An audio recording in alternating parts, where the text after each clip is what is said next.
Assalamualaikum warahmatullahi wabarakatuh. Perkenalkan, nama saya Rizal Gunawan, kelas non reguler semester 3 Fakultas Hukum Universitas Surya Kencana. Saya di sini akan mereview materi pertemuan ke-7 mata kuliah hukum pidana, yaitu tentang perbarengan gabungan tindak pidana atau summon loop atau konkursus. Part 2. Pengaturan perbarengan atau gabungan tindak pidana diatur dalam buku KUHP bab 6 pasal 36 sampai 71. Perbarengan peraturan atau konsensus ideal diatur dalam pasal 63 KUHP. Perbuatan berlanjut forgesetek handling diatur dalam pasal 64 KUHP. Perbarengan perbuatan konsensus realistis diatur dalam pasal 65 KUHP. Konsensus idealis adalah bentuk konsensus murni, sedangkan perbuatan berlanjut yaitu forgesetek handling adalah bentuk konsensus tidak murni. Dalam konsensus idealis, perbuatan yang dimaksud adalah perbuatan jasmani atau material handling, yaitu perbuatan yang tidak dapat dipisahkan. Dalam pasal 63 KUHP, peraturan yang dilanggar harus berbeda atau lebih dari satu aturan pidana. Tetapi dalam praktek sering terjadi beberapa perbuatan yang hanya melanggar sesuatu pidana.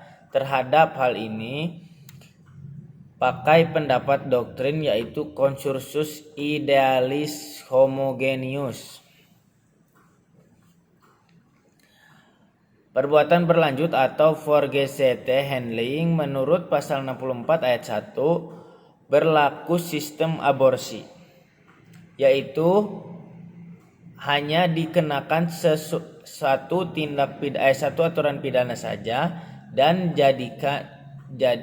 jika berbeda-beda dikenakan ketentuan yang memuatkan camaan hukuman pidana pokok yang terberat. Pasal 64 ayat 2 merupakan aturan khusus dalam pemalsuan dan perusakan mata uang. Pasal 64 ayat 3 merupakan ketentuan khusus dalam hal kejahatan dengan merupakan perbuatan tersebut.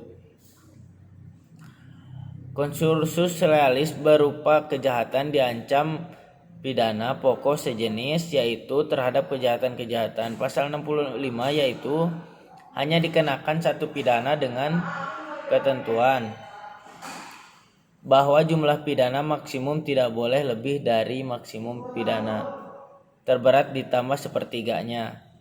Aborsi yang dipertajam atau diperberat, contoh: si A melakukan 3 jenis kejahatan yang diancam pidana masing-masing, yaitu 4 tahun, 5 tahun, dan 9 tahun pidananya. Terhadap hal ini, pidana adalah 9 tahun tambah 1/3 dikali 9, yaitu sama dengan 12 tahun. Hal ini pidananya: A melakukan jenis kejahatan yang diancam 1 tahun dan 9 tahun.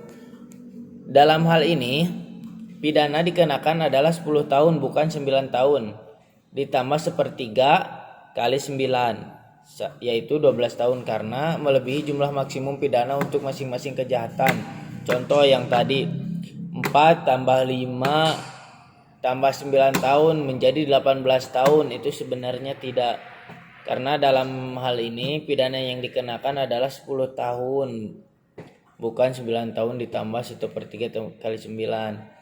Contoh, si Ari melakukan pencurian dengan ancaman hukuman pidananya 5 tahun, melanggar pasal 362 KUHP, dan Ari juga melakukan pemerkosaan melanggar pasal 285 KUHP yang ancaman hukumannya pidana 12 tahun, serta Ari membunuh si korban melanggar pasal 338 KUHP dengan ancaman hukum pidananya 15 tahun. Terhadap perbuatan ini, si Ari dijatuhkan hukuman pidananya 15 tahun ditambah 1/3 dikali 15 sama dengan 20 tahun. Jadi Ari dijatuhkan hukuman 20 tahun penjara.